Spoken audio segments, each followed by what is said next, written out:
Good evening. ഞാൻ Donna. Kodanchery media. സന്ധ്യാവാർത്തയിലേക്ക് സ്വാഗതം.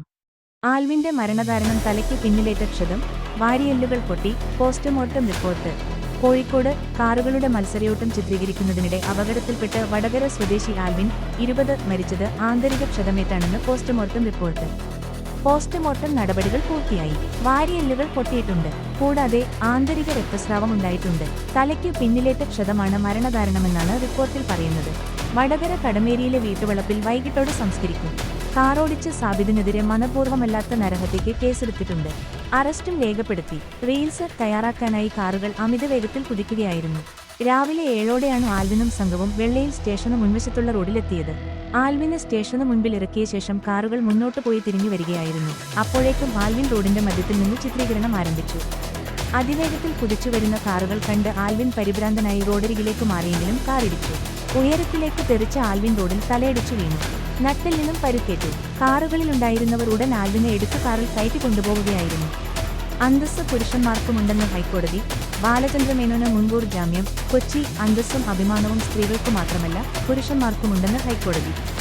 ആലുവ സ്വദേശിയായ നടി നൽകിയ ലൈംഗികാതിക്രമ പരാതിയിൽ നടനും സംവിധായകനുമായ ബാലചന്ദ്രമേനോന് മുൻകൂർ ജാമ്യം അനുവദിച്ചുകൊണ്ടാണ് ജസ്റ്റിസ് പി. വി. കുഞ്ഞികൃഷ്ണന്റെ പരാമർശം.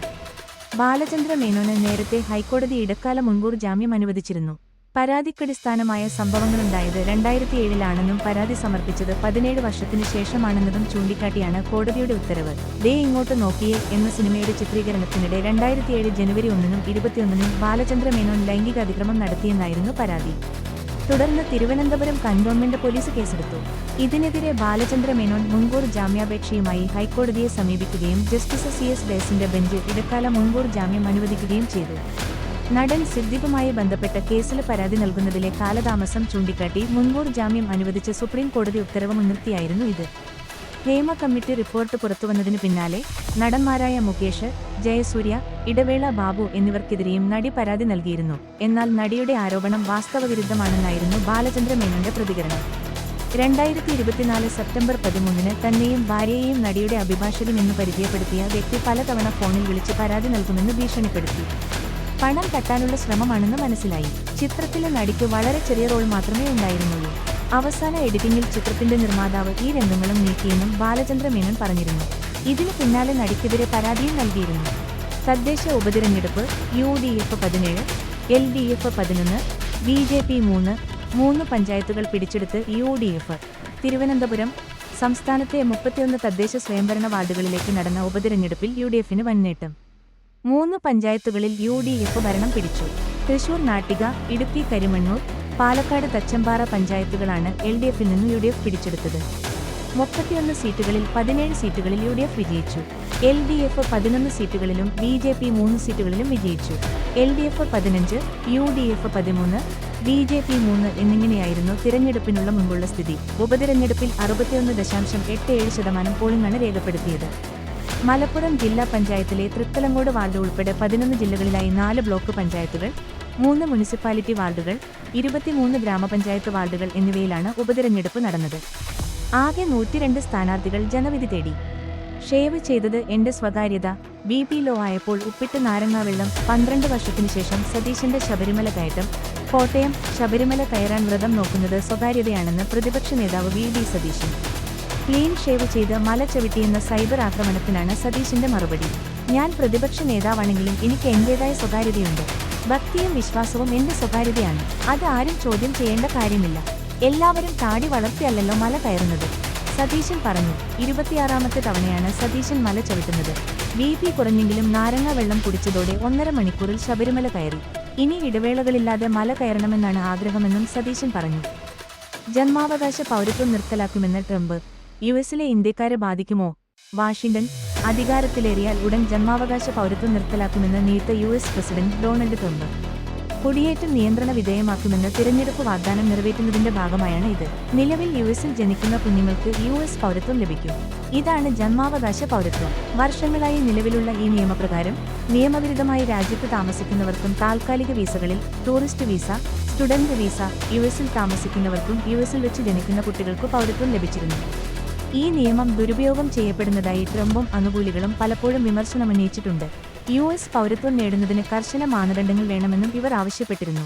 US ഭരണഘടനയിലെ 14ാം ഭേദഗതി അടിസ്ഥാനമാക്കിയുള്ളതാണ് ജനനാടിസ്ഥാനത്തിലുള്ള പൗരത്വ അവകാശം. അതിനാൽ പുതിയ തീരുമാനം പ്രാവർത്തികമാക്കണമെങ്കിൽ നിരവധി നിയമ തടസ്സങ്ങൾ മറികടക്കേണ്ടതുണ്ട്. കൂടരഞ്ഞി കുടുംബാരോഗ്യ കേന്ദ്രത്തിൽ വൻ സാമ്പത്തിക ക്രമക്കേട്, ഓഡിറ്റ് റിപ്പോർട്ടിൽ ഗുരുതര ആരോപണങ്ങൾ. കൂടരഞ്ഞി ഗ്രാമപഞ്ചായത്ത് കുടുംബാരോഗ്യ കേന്ദ്രത്തിൽ 2019 ജനുവരി 1 മുതൽ 2024 ഒക്ടോബർ 31 വരെയുള്ള കാലയളവിൽ വൻ സാമ്പത്തിക ക്രമക്കേട് നടന്നതായി ജില്ലാതല ആഭ്യന്തര ഓഡിറ്റ് പരിശോധന റിപ്പോർട്ട്. നവംബർ 12 മുതൽ 16 വരെ നടന്ന പരിശോധനയിൽ സീനിയർ സൂപ്രണ്ട്, ഓഡിറ്റ് സമർപ്പിച്ച റിപ്പോർട്ടിലാണ് ക്രമക്കേടുകൾ വ്യക്തമായത്. OP, ലാഭ ഫീസ് അടക്കമുള്ള ദിനംപ്രതി വരവുകൾ ബാങ്ക് അക്കൗണ്ടിൽ അടയ്ക്കുന്നതിൽ വീഴ്ച വരുത്തിയതായാണ് പ്രധാനമായും കണ്ടെത്തൽ. 2021 ജൂൺ 8 മുതൽ 2024 സെപ്റ്റംബർ 16 വരെയുള്ള കാലയളവിൽ 1,71,055 രൂപയും 2021 ജൂലൈ 24 മുതൽ 2024 ഒക്ടോബർ 28 വരെയുള്ള കാലയളവിൽ 1,59,359 രൂപയും കുറവുണ്ടായിരുന്നു. വരവുകൾ ബാങ്കിൽ അടക്കാതെയും ഭാഗികമായി അടവാക്കിയും നിലനിർത്തിയെന്നും കാഷ് ബുക്ക് ദിനംപ്രതി പുതുക്കുന്നതിൽ വീഴ്ച വരുത്തിയെന്നും കണ്ടെത്തി. ആശുപത്രി വികസന സമിതി ഫണ്ടിൽ നിന്ന് 3,56,939 രൂപ നഷ്ടപ്പെട്ടതായും റിപ്പോർട്ടിൽ സൂചിപ്പിച്ചിരിക്കുന്നു. ഫണ്ട് നിരീക്ഷണത്തിൽ മെഡിക്കൽ ഓഫീസർമാർ വീഴ്ച വരുത്തിയതായാണ് ആരോപണം. അന്നത്തെ മെഡിക്കൽ ഓഫീസർ ഡോക്ടർ നസുൽ ഇസ്ലാമിൽ നിന്ന് വിശദീകരണം തേടിയെങ്കിലും ലഭ്യമാകാത്തതിനെ തുടർന്ന് പരാതികൾ DMO, മന്ത്രി, വിജിലൻസ് എന്നിവരിലേക്ക് നീങ്ങിയതോടെയാണ് അവസാന പരിശോധന നടപ്പിലാക്കിയതെന്ന് ഗ്രാമപഞ്ചായത്ത് പ്രസിഡന്റ് ആദർശ് ജോസഫ് വ്യക്തമാക്കി. കൗമാര ബോധവൽക്കരണ ക്ലാസ് സംഘടിപ്പിച്ചു. പുല്ലൂരാമ്പാറ സെന്റ് ജോസഫ്സ് UP സ്കൂളിൽ വിദ്യാർത്ഥികൾക്കായി വ്യക്തിത്വ വികസന ക്ലബിന്റെ ആഭിമുഖ്യത്തിൽ ബോധവൽക്കരണ ക്ലാസ് സംഘടിപ്പിച്ചു. School manager father Sebastian Puriyidathil ഉദ്ഘാടനം ചെയ്ത ചടങ്ങിൽ school headmaster CB Kuriakose, club director ജോസ്നയൻ ജോയി എന്നിവർ പ്രസംഗിച്ചു. Kaithapoyil Lisa college professor Sisa M George class നയിച്ചു. കൗമാര കാലഘട്ടത്തിലെ ശാരീരികവും മാനസികവുമായ പ്രത്യേകതകൾ, വ്യക്തി ശുചിത്വം, ആഹാരശീലങ്ങൾ, സ്വയരക്ഷാ മാർഗങ്ങൾ തുടങ്ങിയ കാര്യങ്ങൾ വളരെ സരസമായി പ്രതിപാദിച്ച ക്ലാസ് കുട്ടികൾക്ക് ഏറെ ഹൃദ്യമായ അനുഭവമായിരുന്നു. കടുവ, വയനാട് ചുരത്തിൽ ക്യാമറകൾ സ്ഥാപിച്ചു. താമരശ്ശേരി ചുരത്തിൽ 2ാം തവണയും കടുവയുടെ സാന്നിധ്യം സ്ഥിരീകരിച്ചതോടെ വനം വകുപ്പ് 2ഇടങ്ങളിൽ നിരീക്ഷണ ക്യാമറകൾ സ്ഥാപിച്ചു. 8-9 വളവുകൾക്കിടയിൽ തതിരപ്പാടിക്കു മേൽഭാഗത്താണ് ദേശീയ പാതയ്ക്കു താഴെയും മുകളിലുമായി ഇന്നലെ ക്യാമറകൾ സ്ഥാപിച്ചത്. റിസർവ് വനമായതുകൊണ്ട് കടുവച്ചുരം മേഖലയിൽ തമ്പടിച്ചിട്ടുണ്ടെങ്കിൽ കൂടുവച്ച് പിടികൂടാൻ പ്രയാസമാണ്. RRT range forest officer K Rajeev, assistant forest veterinary officer doctor Arun Sathyan, section forest ഓഫീസർമാരായ Mohanan Poovan, E Prajeesh, video forest officer Sivanandan, watcher Satheesh Kumar എന്നിവരുടെ നേതൃത്വത്തിലാണ് പരിശോധന നടത്തി ക്യാമറകൾ സ്ഥാപിച്ചത്. റേഷന് കാർഡ് മസ്റ്ററിംഗ് ഇനിയും പൂർത്തിയാക്കിയില്ലേ? അറിയേണ്ടതെല്ലാം. റേഷന് കാർഡ് മസ്റ്ററിംഗ് ഇനിയും പൂർത്തിയാക്കിയില്ലേ? എങ്കിൽ ഇനിയും വൈകിപ്പിക്കേണ്ട. മസ്റ്ററിംഗ് ചെയ്യേണ്ട അവസാന തീയതി സംബന്ധിച്ച് അറിയിപ്പ് വന്നില്ലെങ്കിലും വൈകാതെ അവസാന തീയതി പ്രഖ്യാപിക്കും. മസ്റ്ററിംഗ് ചെയ്യേണ്ടത് എന്തിന്? റേഷന് കടകളിലെ EPOS യന്ത്രത്തില് വിരല് പതിച്ചിച്ച് ബയോമെട്രിക് വിവരങ്ങൾ ഉറപ്പാക്കുന്നതാണ് EKYC റേഷന് മസ്റ്ററിംഗ്. റേഷന് വിഹിതം കൈപ്പറ്റുന്നവര് ജീവിച്ചിരിപ്പുണ്ടെന്നും അംഗങ്ങൾക്ക് റേഷന് വിഹിതം കൈപ്പറ്റുന്നതിന് അർഹതയുണ്ട് എന്ന് ഉറപ്പിക്കുന്നതിനും വേണ്ടിയാണ് മസ്റ്ററിംഗ്.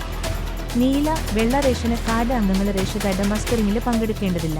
മഞ്ഞ, പിങ്ക് റേഷൻ കാർഡുകളാണ് മസ്റ്ററിംഗ് ചെയ്യേണ്ടത്. റേഷന് കാർഡിലെ എല്ലാ അംഗങ്ങളും വിരലടയാളം പതിപ്പിച്ചിരിക്കണം. 5 വയസ്സിന് താഴെയുള്ള കുട്ടികൾക്ക് മസ്റ്ററിംഗ് ചെയ്യേണ്ട, അവരുടെ റേഷന് വിഹിതം മുടങ്ങില്ല. അതേസമയം 5 വയസ്സ് കഴിഞ്ഞ കുട്ടികൾക്ക് മസ്റ്ററിംഗ് നിർബന്ധമാണ്. അവരുടെ ആധാർ അപ്ഡേറ്റ് ചെയ്തില്ല എങ്കിൽ മസ്റ്ററിംഗ് പരാജയപ്പെടും. അതുകൊണ്ട് ആധാർ അപ്ഡേറ്റ് ചെയ്തിട്ടുണ്ടോ എന്ന് പരിശോധിക്കുക.